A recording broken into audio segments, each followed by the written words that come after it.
Shalom, selamat siang. Dalam video ini saya akan mempresentasikan tugas 1 mata kuliah filsafat ilmu mengenai peran dalam ontologi, epistemologi, dan aksiologi.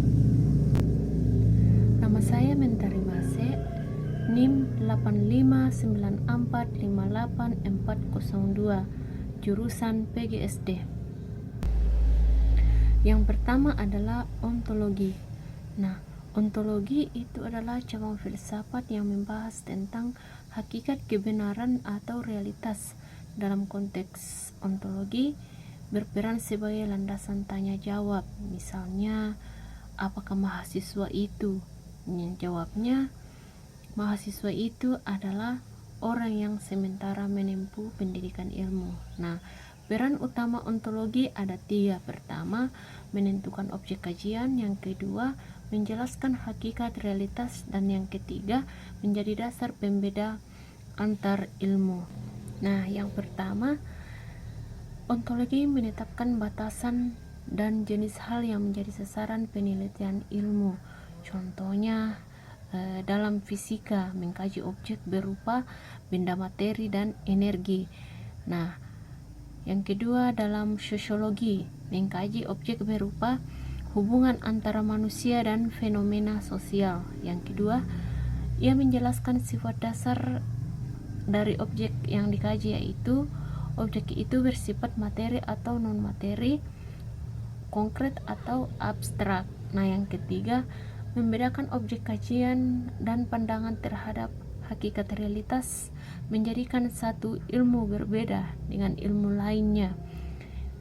Nah, dalam ontologi ini saya simpulkan bahwa ontologi memberikan landasan tentang apa yang dipelajari dan bagaimana kita memandang keberadaan objek tersebut dalam ilmu pengetahuan. Yang kedua, epistemologi. Nah, epistemologi pelajaran tentang asal-usul pengetahuan, kebenaran pengetahuan, dan bagaimana pengetahuan itu dikatakan benar. Jadi jika kita mempelajari epistemologi, berarti kita ingin mengetahui dan memahami asal-usul ilmu dan kebenarannya yang ilmiah, dan bagaimana kebenarannya dikatakan ilmiah. Kita ingin mengetahui proses dan penyusun pengetahuan ilmu. Nah, ada 3 peran epistemologi, yaitu menjelaskan cara memperoleh ilmu, kedua, menentukan metode penelitian, ketiga, menguji dan menentukan kebenaran ilmu. Nah, yang pertama, epistemologi menguraikan sumber pengetahuan dan proses terbentuknya ilmu. Sumber pengetahuan dari akal melalui pemikiran logis dan analis. Nah, kedua, ia memberikan pedoman tentang prosedur sistematis yang harus dilakukan untuk mendapatkan ilmu yang sah.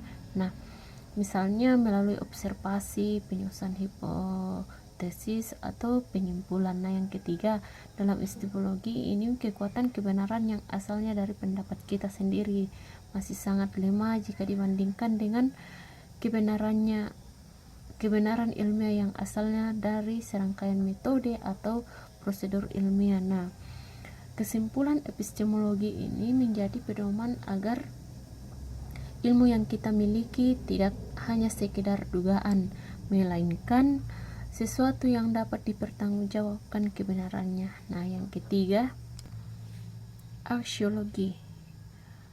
Aksiologi mempunyai 2 peran. Yang pertama, menjelaskan tujuan penggunaan ilmu. Kedua, menetapkan standar etika ilmu. Nah, yang pertama, aksiologi ilmu menentukan arah dan manfaat ilmu bagi manusia dan lingkungannya, dan menunjukkan nilai dari kebenarannya ilmiah yang kita temukan.